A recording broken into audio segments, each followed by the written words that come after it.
புஷ்பா 2 திரைப்படம் ரிலீஸ் ஆனதும் தான் ஆனது. படத்தின் வசூல் ஒரு பக்கம் சாதனை மேல் சாதனையை படைத்து வந்தாலும், படத்தில் நடித்த அல்லு அர்ஜுன் சிக்கலில் மாட்டிக்கொண்டு தவிக்கின்றார். அதாவது, கடந்த 5ஆம் தேதி அல்லு அர்ஜுன் நடிப்பில் புஷ்பா 2 திரைப்படம் ரிலீஸ் ஆனது. படம் உலகம் முழுவதும் ரிலீஸ் ஆகி மாபெரும் வெற்றியை பெற்ற படமாக அது மாறியது. இது மட்டுமின்றி, படம் வசூல் ரீதியாக தயாரிப்பு நிறுவனத்திற்கும் பெரும் லாபத்தினை ஈட்டி கொடுத்து வருகிறது. இப்படியான நிலையில், படத்தில் நடித்த அல்லு அர்ஜுன் படம் ரிலீஸ் ஆவதற்கு முந்தைய நாள் நடந்த பிரீமியர் ஷோவில் ஹைதராபாத்தில் உள்ள சந்தியா தியேட்டருக்கு வந்திருந்தார். அப்போது கூட்ட நெரிசலில் சிக்கி ரேவதி என்ற பெண் உயிரிழந்தார். மேலும் அவரது மகனுக்கு பலத்த காயம் ஏற்பட்டு மருத்துவமனையில் சிகிச்சை பெற்று வந்தார். தற்போது அந்த சிறுவனுக்கு மூளைச்சாவு ஏற்பட்டு விட்டதாக தகவல்கள் வெளியாகியுள்ளது.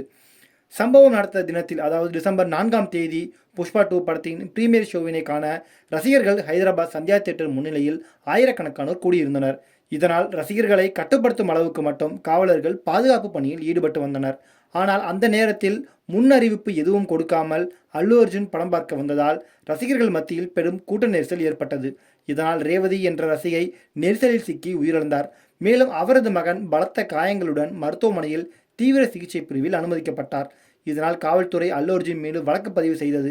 இதனால் கடந்த 13ஆம் தேதி அல்லு அர்ஜுன் கைது செய்யப்பட்டு சிறையில் அடைக்கப்பட்டார். அதன் பின்னர் தெலுங்கானா உயர்நீதிமன்றம் அவருக்கு இடைக்கால ஜாமீன் வழங்கியதால் அவர் விடுதலை செய்யப்பட்டார். அதாவது 13ஆம் தேதி மதியம் கைது செய்யப்பட்ட அல்லு அர்ஜுன் 14ஆம் தேதி காலை விடுவிக்கப்பட்டார். அல்லு அர்ஜுன் கைது செய்யப்பட்டதற்கு திரைத்துறையினர் கண்டனம் தெரிவித்தாலும், தெலுங்கானா முதலமைச்சர் ரேவந்த் ரெட்டி மரணமடைந்த ரேவதி என்ற பெண்ணின் பக்கம் நின்று பேசினார். மேலும் சிகிச்சையில் உள்ள சிறுவனுக்கு ஆதரவாகவும் பேசினார். இப்படியான நிலையில் சிறுவனுக்கு மூளைச்சாவு ஏற்பட்டு விட்டதாக தகவல்கள் வெளியாகியுள்ளது. மூளைச்சாவு ஏற்பட்டு விட்டாலே கிட்டத்தட்ட மரணம் உறுதி செய்யப்பட்டு விட்டது என்று எடுத்துக்கொள்ளலாம்.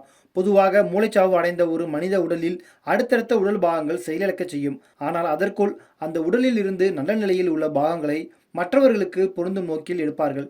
குறிப்பாக கண், கிட்னி போன்றவற்றை கூறலாம். ஆனால் தற்போது மூளைச்சாவு அடைந்திருப்பது சிறுவன் என்பதால் மருத்துவக் குழு என்ன மாதிரியான அறிவுரைகளை வழங்கப் போகிறார்கள் என்பது குறித்து பொறுத்துதான் நாம் பார்க்க வேண்டும். அம்மாவை தொடர்ந்து அந்த சிறுவனும் மரணத்தை தழுவியுள்ளதால் நெட்டிசன்கள் அல்லு அர்ஜுனை மிகவும் காட்டமாக விமர்சித்து வருகின்றனர். குறிப்பாக அல்லு அர்ஜுன் விளம்பரத்தை விரும்பக்கூடியவர். அவரது விளம்பர மோகத்தால் தற்போது 2 உயிர்கள் பறிபோயுள்ளது என மிகவும் காட்டமாக விமர்சித்து வருகின்றனர். சிறுவனும் மரணத்தை தழுவியுள்ளதால் அல்லு அர்ஜுனுக்கு நெருக்கடியை ஏற்படுத்தியுள்ளது. ஏற்கனவே தெலுங்கானா போலீஸ் தரப்பில் அல்லு அர்ஜுன் ஜாமீனுக்கு எதிராக மேல்முறையீடு செய்ய திட்டமிட்டிருப்பதாக பேச்சுக்கள் எழுந்து வருகிறது.